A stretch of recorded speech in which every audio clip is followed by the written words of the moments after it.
Hello மக்களே, நான் உங்கள் சதீஷ்.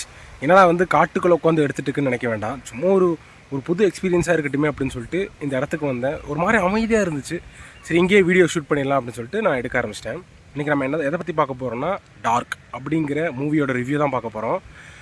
படத்தோட ஒன்லைன் என்ன பார்த்தீங்கன்னா, இது ஒரு ஹாரர், சைக்காலஜிக்கல் ஹாரராக அப்படி எடுக்கணும்னு நினச்சி எடுக்கப்பட்ட படம் தான். ஆனால் பார்க்குற நமக்கு தான் தெரியாது ஹாரரா இல்லை சைக்காலஜிக்கல் ஃபிலிமா அப்படின்னு சொல்லிட்டு. எடுத்துனே பார்த்தீங்கன்னா, ஒரு ஹீரோ, கதையில் மொத்தமாகவே ஒரு 6-7 கேரக்டர் தான் இருக்காங்க. அவங்கள சுற்றி சுற்றி தான் இந்த படம் நடந்துட்டுருக்கு. மெயினாக பார்த்தீங்கன்னா ஹீரோ அஜய் கார்த்தி அவர் தான். ஓகேவா, அஜய் கார்த்தி வச்சு தான் படம் சுற்றிக்கிட்டே இருக்குது. அஜய் கார்த்தி ஒரு ப்ரொடக்ஷன் கம்பெனியில் ஒர்க் பண்ணிட்டுருக்காரு. 3 மாதத்துக்கு ஒருக்கா வீடு மாற்றணும் அப்படிங்கிறக்காக அவர் வீடு தேடி அலைஞ்சிட்ருக்காரு. அங்கே தான் நம்ம பாக்கியராஜ் அவர்களை பார்க்குறப்ப பாக்கியராஜ்கிட்ட வீடு கேட்குறாங்க. இந்த மாதிரி நான் 3 மாதம் தான் இருப்பேன், உங்ககிட்ட வீடு இருந்தால் சொல்லுங்கள் அப்படின்னு சொல்கிறப்ப, உன்னோட நேர்மை எனக்கு பிடிச்சிருக்கு, 3 மாதம் தான் இருக்கிறேன்னு சொல்கிறப்ப, அதே மாதிரி நானும் நேர்மையாக இருக்கேன், எங்கிட்டயே ஒரு வீடு இருக்குது, டெரஸில் ஒரு வீடு இருக்குது, அந்த வீடு நீங்கள் ட்ரை பண்ணி பாருங்கள். ஆனால் அந்த வீட்டில் இதுக்கு முன்னாடி இருந்த ஒரு 3 பேர் தன்னைத்தானே வெட்டி கொண்டுட்டு எரிஞ்சு சாம்பலாயிட்டாங்க.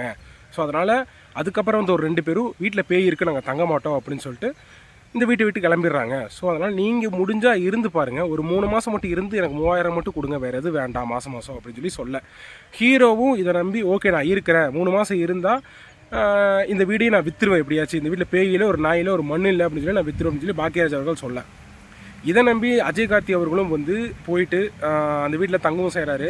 ஒரு சில அமானுஷங்கள் அங்கங்கே நடக்குது.